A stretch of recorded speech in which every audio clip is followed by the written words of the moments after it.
Hello students, आप सबको अपने एनसीईआरटी साइंस चैनल में स्वागत करती हूँ। जैसा कि आप लोग जानते हैं कि जीव विज्ञान में जो विभिन्न परीक्षाओं में पूछे गए प्रश्न हैं, उन्हीं प्रश्न को लेकर आते हैं। आज का ये पार्ट 9 है। इससे पहले हम लोग 8 पार्ट देख चुके हैं। जिसने नहीं देखे वह चैनल पर प्ले लिस्ट बना हुआ है, आप लोग वहाँ से देख सकते हैं। चलिए शुरू करते हैं आज की क्लास। आज की क्लास से क्वेश्चन नंबर 145 से इससे पहले हम लोग 144 तक कर चुके थे। क्वेश्चन है कि निम्नलिखित में से कौन सी एक प्रजनन कोशिका है। प्रजनन कोशिका मीन्स जिसमें प्रजनन होती है। जैसे मेल और फीमेल जब बनता है तो क्या बनता है, युग्मक बनता है। उसी युग्मनस के प्रोसेस को युग्मक कहते हैं। तो ये क्या है, एक प्रजनन कोशिका है, यानी 145 का हो जाएगा बी। बाकी जो ऑप्शन है डब्ल्यूबीसी, आरबीसी, लिम्फोसाइट, ये क्या है, ये ब्लड का और मतलब रक्त का भाग है डब्ल्यूबीसी और आरबीसी। लिम्फोसाइट जो है ये डब्ल्यूबीसी का ही भाग है। तो इस प्रकार इसका सही हो जाएगा बी, युग्मक। फिर क्वेश्चन नंबर 146 कि एक कोशिका से दूसरे कोशिका में पानी के अणु की गति डैश पर निर्भर करती है। यानी इनमें से चारों ऑप्शन में से किस पर निर्भर करती है कि एक कोशिका से दूसरे कोशिका में पानी का अणु का स्थानांतरण जो होता है वो परासरणी सांद्रण यानी परासरणी दाब कहते हैं। इसमें क्या होता है कि इसमें विलायक के अणु जो है वो कम सांद्रण से अधिक सांद्रण की ओर पानी की अणु जाती है, यानी गति करता है कम सांद्रण से अधिक सांद्रण की ओर। तो इस प्रकार की परिभाषा को क्या कहते हैं, परासरणी दाब। वही स्फीत दाब क्या होता है, जो कि हमारे सेल में जो भी सेल मेम्ब्रेन पाई जाती है यानी प्लाज्मा झिल्ली, वो क्या करते हैं, ये कोशिका मतलब सेल के बाहरी भाग में क्या होता है, कोशिका भित्ति। तो ये सेल के अंदर यानी प्लाज्मा झिल्ली से कोशिका भित्ति के विरुद्ध ये धकेलता है। इसके कारण क्या होता है, कोशिकाओं फैलती है, विस्तार होता है स्फीति दाब के कारण। और वही भित्ति दाब जो होता है, जस्ट स्फीत दाब का ये उल्टा होता है। इसमें कोशिका प्लाज्मा मेम्ब्रेन से कोशिका भित्ति की ओर दाब लगता है, लेकिन भित्ति दाब में क्या होता है, कोशिका भित्ति से प्लाज्मा झिल्ली यानी सेल झिल्ली पर लगाया जाने वाला ये दाब होता है ना। तो स्फीत दाब भित्ति दाब हो गया, और ये प्लाज्मा दाब जो प्लाज्मा के कारण जो दाब लगती है। तो इसका सही आंसर हो जाएगा 146 का सी, प्रसरणी सांद्रण। इसमें एक कोशिका से दूसरी कोशिका पानी के अणु कम सांद्रण से अधिक सांद्रण की ओर गति करता है। तो इस प्रकार इसका सही हो जाएगा सी। फिर 147 का कि नाभिक डैश के द्वारा कोशिका द्रव से अलग होती है। यानी कि सेल के अंदर जो नाभिक पाई जाती है वो किसके द्वारा, उसके अंदर बहुत सारा कोशिका द्रव होता है, वो किसके द्वारा अलग होती है। तो इसका हो जाएगा, नाभिक के नाम से ही पता चलता है कि नाभिक झिल्ली के द्वारा कोशिका द्रव से अलग होती है। इस प्रकार 147 का हो जाएगा बी। फिर यहाँ दिया है नाभिक दीवार, दीवार में हो जाएगा इसका भित्ति। तो नाभिक में भित्ति नहीं है, कोशिका के बाहरी भाग में कोशिका भित्ति पाई जाती है, जबकि नाभिक को जो अलग करती है ये इसका नाभिक झिल्ली होता है। फिर है 148 का कि अर्धसूत्री विभाजन में जनन कोशिकाएं की तैयारी के लिए एक मूल कोशिकाओं को डैश में विभाजित किया जाता है। तो इसका आंसर हो जाएगा, दो समान कोशिकाओं में विभाजित किया जाता है। क्या, अर्धसूत्री विभाजन में जनन कोशिकाएं तैयारी के लिए एक मूल कोशिकाओं को दो समान भागों में विभाजित हो जाती है। तो 148 का हो जाएगा सी। फिर 149 का कि निम्नलिखित में से कौन से कोशिका अंगक मुख्य रूप से कोशिका कार्य के लिए वसा अणुओं और लिपिड के निर्माण में मदद करते हैं। तो इसका आंसर हो जाएगा SER यानी soft endoplasmic reticulum. Endoplasmic reticulum क्या है, यह कोशिकांग है, यानी कोशिका के अंदर पाई जाती है।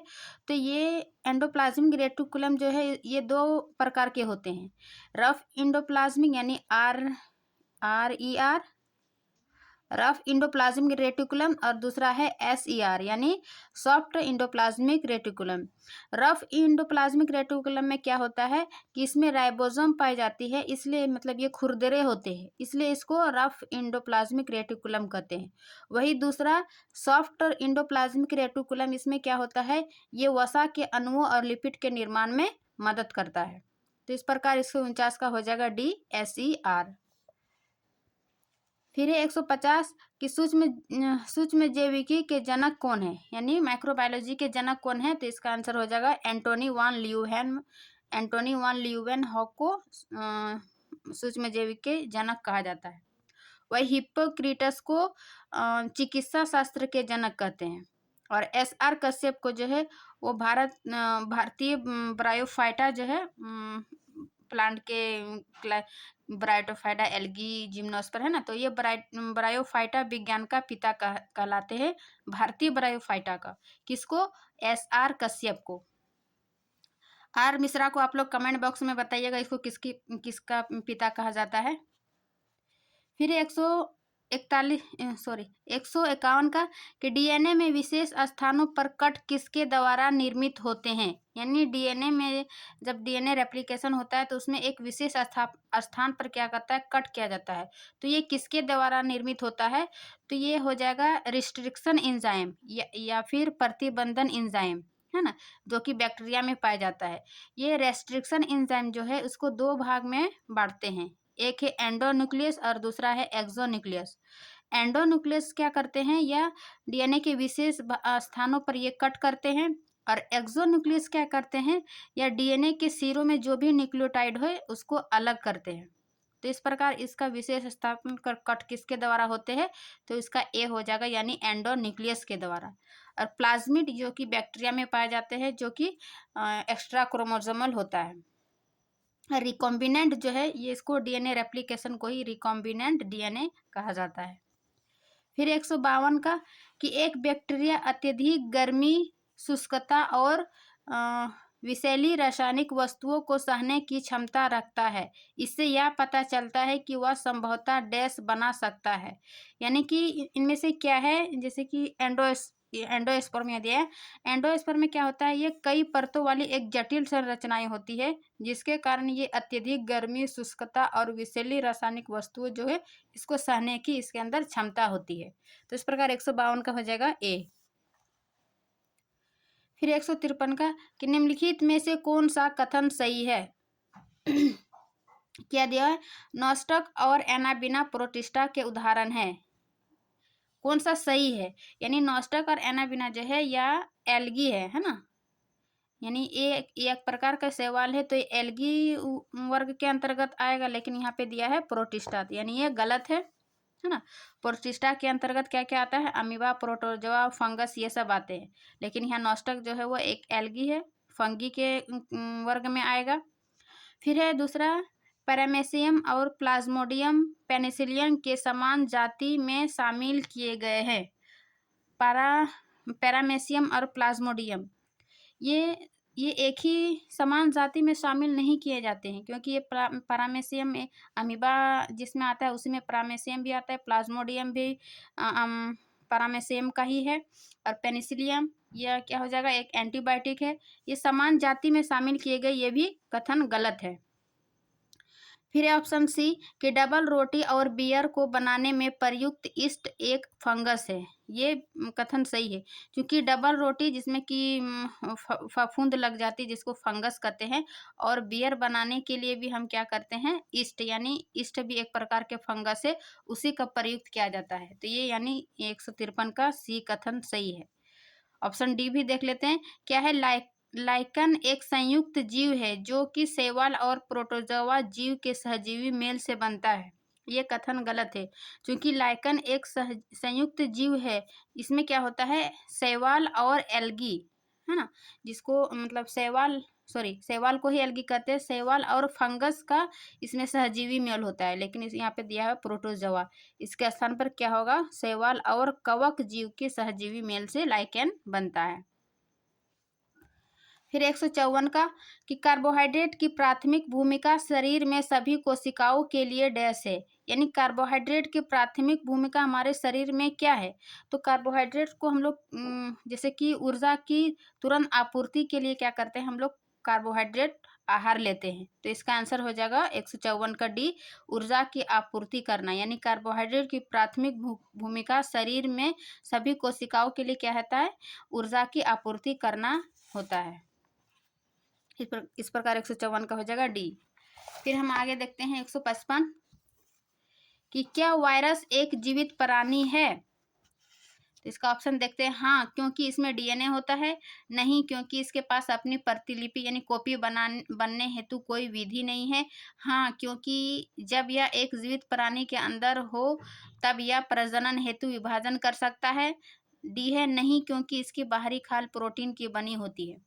तो वायरस के बारे में बात की जाए तो वायरस को सजीव और निर्जीव के बीच के कड़ी कहा जाता है, क्योंकि वायरस जब जीवित प्राणी के अंदर रहता है तो यह जीवित की तरह व्यवहार करने लगता है, और जब ये जीवित प्राणी के बाहर, शरीर के बाहर जब रहता है तो ये निर्जीव की तरह व्यवहार करने लगता है। इसलिए वायरस को सजीव और निर्जीव के बीच को कड़ी कहा जाता है। लेकिन यहाँ दिया हाँ, क्योंकि इसमें डीएनए होता है। इसमें खुद का, वायरस में जो है वो खुद का डीएनए नहीं होता है। ये जिस भी प्राणी के शरीर में जाता है उसी का डीएनए ये अपना यूज करता है, और ये मतलब अपने जनन करता है, अपने कॉपी करता है। नहीं, क्योंकि इसके पास अपनी कॉपी यानी प्रतिलिपि बनाने हेतु कोई विधि नहीं है ना। इसके पास कोई विधि बनाने के लिए कोई विधि नहीं है। ये जिस भी शरीर में जाता है उसी का ये मशीनरी यूज करके ये अपना प्रतिलिपि बनाने लगता है। तो इस प्रकार ये वायरस के संबंध में यही कथन सही है ना। फिर हाँ, क्योंकि यह एक जीवित प्राणी के अंदर होता है और यह प्रजनन हेतु विभाजन कर सकता है। जीवित प्राणी के अंदर तो होता है, लेकिन ये उसी का डीएनए यूज करके ये अपना प्रजनन करता है ना। तो इस प्रकार ये भी कथन सही नहीं है। वायरस के संबंध में केवल बी कथन सही है ना। फिर 156 का कि एक पौधे एवं एक जीवधारी की कोशिका सूक्ष्मदर्शी के नीचे केंद्रित थी। दोनों में भेद करने में किस विशेषता ने छात्रों की सहायता की? यानी कि एक पादप कोशिका और एक जंतु कोशिका जो है वो सूक्ष्मदर्शी के नीचे रखा गया है, लेकिन उसमें कौन सा ऐसा मतलब क्या देखा गया जो कि प्लांट सेल और जंतु सेल में मुख्य अंतर पाया जाएगा? तो इसके सबसे बड़ी इसका अंतर है कि प्लांट में जो है वो कोशिका भित्ति पाई जाती है, जबकि जंतु कोशिका में ऐसा कुछ भी नहीं है, मतलब कोशिका भित्ति नहीं पाई जाती है।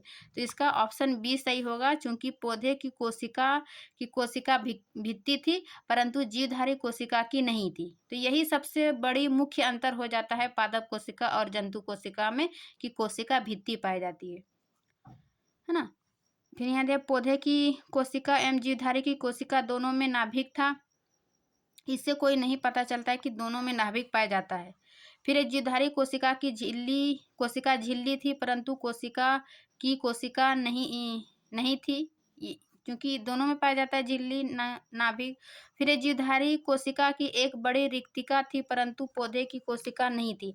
रिक्तिका भी दोनों में पाई जाती है, परंतु पादप में जो वो जंतु की तुलना में रिक्तिका पादप में बड़ी पाई जाती है, इसलिए पादप कोशिका जंतु कोशिका से बड़ी होती है। तो इसका सबसे सटीक आंसर हो जाएगा बी, कोशिका भित्ति, है ना। फिर है 157 का कि विटिकर द्वारा, यानी इसको RH विटिकर द्वारा प्रतिपादित 5 किंगडम क्लासिफिकेशन में निम्न में से कौन सा समूह शामिल नहीं है? यानी किंगडम को जो है सभी जीव जंतु या पेड़ पौधे सभी इसको किंगडम क्लासिफिकेशन में RH विटिकर ने 5 भागों में बांटा गया। उनमें से एक है मोनोरा, दूसरा है प्रोटिस्टा, तीसरा है फंगी और चौथा है प्लांटी, पांचवा है एनिमेलिया, यानी 5 में बांटा गया है। तो फंगी है प्रोटोजोआ। ये प्रोटोजोआ जो है प्रोटिस्टा किंगडम में ही आ जाता है। सबसे पहले मोनेरा जितने भी बैक्टीरिया वगैरह होता है वो मोनेरा वर्ग में आ जाएगा। फिर है दूसरा प्रोटिस्टा में क्या होता है, प्रोटोजोआ, अमीबा, ये सब आ जाता है ना। फंगी में जितना भी शैवाल ये सब आ जाता है। फिर है प्लांटी में जितने भी प्लांट है, एनिमिलिया में मैमल्स वगैरह आ जाते हैं। तो इसका आंसर कौन सा शामिल नहीं है? तो इसका आंसर हो जाएगा प्रोटोजोआ, क्योंकि प्रोटोजोआ जो है वो प्रोटिस्टा के ही किंगडम में आ जाता है ना। तो 157 का हो जाएगा बी। फिर 158 का कि अमीबा में प्रजनन कैसे होता है? तो अमीबा में प्रजनन लैंगिक प्रजनन द्वारा, मुकुलन द्वारा, द्विखंडन द्वारा, खंडन द्वारा। इसका सही आंसर हो जाएगा द्विखंडन, क्योंकि अमीबा में जो है वो लैंगिक विधि से प्रजनन करता है।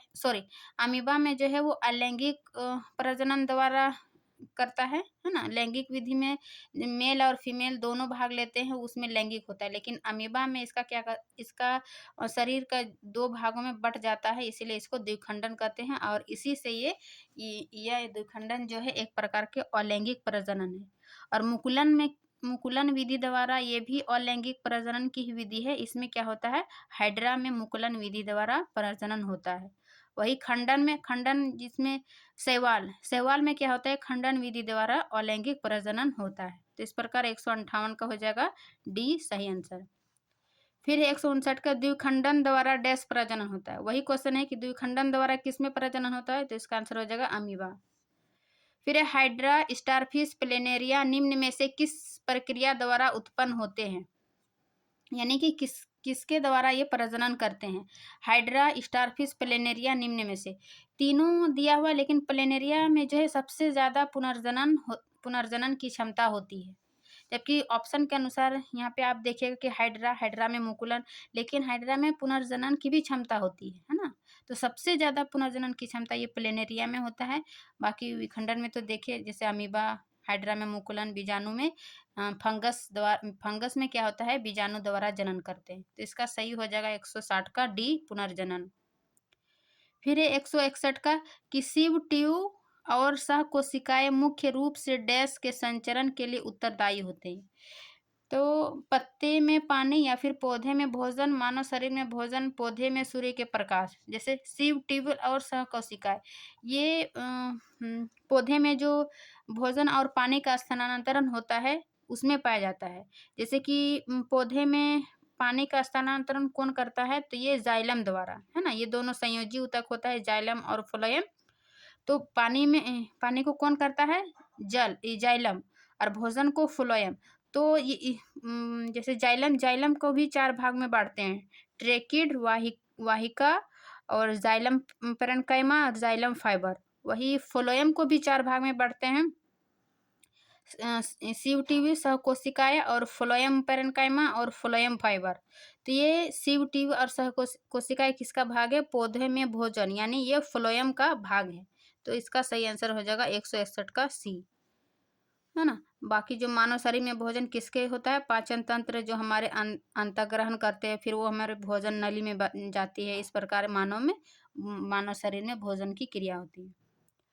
फिर 162 का कि निम्नलिखित में से कौन सी कशेरुकियों की एक विशेषता नहीं है।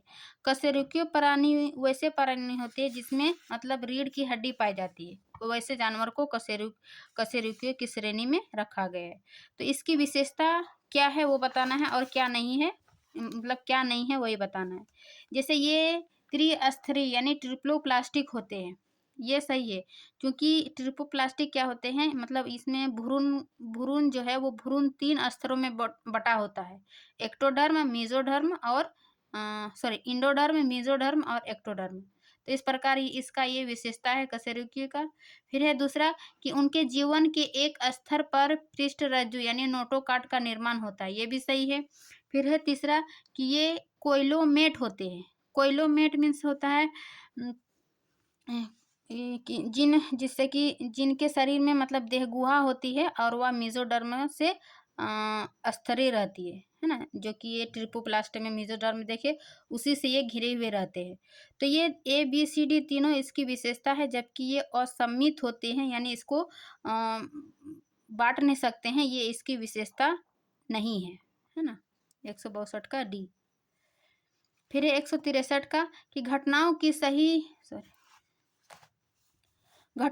सही जोड़ी का चयन करें जब समशीतोष्ण फेज बैक्टीरिया को संक्रमित करते हैं, कि कोई भी प्रोपेज नहीं बनता है, या फिर जीवाणु जो कोशिका कई भागों से गुजरता है, या फिर जीवाणु कोशिका तत्काल लसीज से गुजरता है। तो इसका आंसर हो जाएगा ए, यानी 2 और 4 सही है ना। सही जोड़ा है कि बैक्टीरिया कई भागों में गुजरता है और इसका प्रोफेज बनते हैं, है ना। तो इस प्रकार इसका ए हो जाएगा 2 और 4।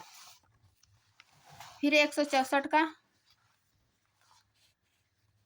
कि तने या जड़ का घेरा डैश के कारण बढ़ता है, यानी तने की जो प्लांट की मोटाई होती है वो किस कारण होता है? तो इसका आंसर हो जाएगा लेटरल, यानी जिसको पार्श्व विभेजक कहते हैं। विभेजक ऊतक जैसे कि जिसमें विभाजन की क्षमता होती है, और पार्श्व ऊतक जैसे कि ये इसकी तने की जड़ या घेरा होती है, ये पार्श्व विभेजक के कारण होता है। वही शीर्षक विभेजक क्या करते हैं, ये तना के अग्र भाग में यानी शीर्षस्थ भाग में पाया जाता है, जो कि इसकी लंबाई में सहायक वृद्धि करने में सहायक होता है। और ये दोनों जो है पौधे पत्ती में ही पाए जाते हैं, जो कि एक विशेष प्रकार के विभेजक है। पत्तियों के नोड या इंटरनोड में पाई जाती है ये इंटरकेलरी और कैलरी विभेजक। फिर है 165 का कि पादपों में अपशिष्ट उत्पादों के संग्रहण हेतु इनमें से किस स्थान का उपयोग किया जाता है? यानी कि पादप में जो भी अपशिष्ट होता है उसको बाहर निकालते, लेकिन कुछ उत्पाद को संग्रहण मतलब उसको जमा करने के लिए कि रखा जाता है, तो ये पादप किस स्थान का उपयोग करता है? तो इसका आंसर हो जाएगा पुराना जाइलम में ये अपना अपशिष्ट पदार्थ को संग्रहित करके रखते हैं। फिर 166 का कि माइटोकॉन्ड्रिया में ऑक्सीजन की मदद से पाइरूवेट के विघटन के दौरान कार्बन डाइऑक्साइड के कितने अणु बनते हैं? ठीक है, माइटोकॉन्ड्रिया में क्या होता है, ये ऑक्सीजन के मदद से क्या करते हैं, ये पाइरूवेट का विखंडन करता है और इस क्रिया से क्या बनता है, कार्बन डाइऑक्साइड के 3 अणु बनते हैं, है ना। तो इसका आंसर हो जाएगा 166 का 3 या 3 अणु बनते हैं कार्बन डाइऑक्साइड के। फिर 167 का कि अधिकांश कोशिकीय प्रक्रियाओं के लिए ऊर्जा मुद्रा क्या होती है? यानी कि अधिकांश कोशिकीय प्रक्रिया के लिए ऊर्जा मुद्रा क्या होती है? क्या पाइरूवेट या फिर एटीपी, एडीपी या ग्लूकोज? तो इसका आंसर हो जाएगा एटीपी, जो कि माइटोकॉन्ड्रिया में पाइरूवेट विघटन के दौरान इसमें ऊर्जा बनता है एटीपी, जो कि माइटोकॉन्ड्रिया को ऊर्जा गृह कहते हैं, यानी इसको पावर हाउस कहते हैं। तो इसका आंसर हो जाएगा 67 का बी। फिर है 168 का कि सामान्य मानव कोशिका में 46 गुणसूत्र होते हैं, जबकि जनन कोशिका में डैश गुणसूत्र होते हैं। यानी कि सामान्य मानव कोशिका में 46 गुणसूत्र होते हैं, जबकि जनन कोशिका में कितने गुणसूत्र होते हैं? तो इसका आंसर हो जाएगा 23 गुणसूत्र। फिर 169 का कि किसी पादप में मोटी कोशिका भित्ति वाली ऐसी कोशिकाएं हमें कहाँ मिल सकती हैं? तो इसका आंसर हो जाएगा फोलोयम में। फोलोयम में क्या होता है, पादप में मोटी कोशिकाएं भित्ति वाली कोशिकाएं मिलती है ना, जो कि यहाँ चित्र भी दिया हुआ है। फिर 170 का कि ऑक्सीजन की मदद से पाइरूवेट का विखंडन डैश में होता है। अभी हम देखें कि ऑक्सीजन की मदद से पाइरूवेट का विखंडन कहाँ होता है, तो इसका आंसर है माइटोकॉन्ड्रिया में, जिसके फलस्वरूप क्या बना, कार्बन डाइऑक्साइड के 3 अणु बनता है ना।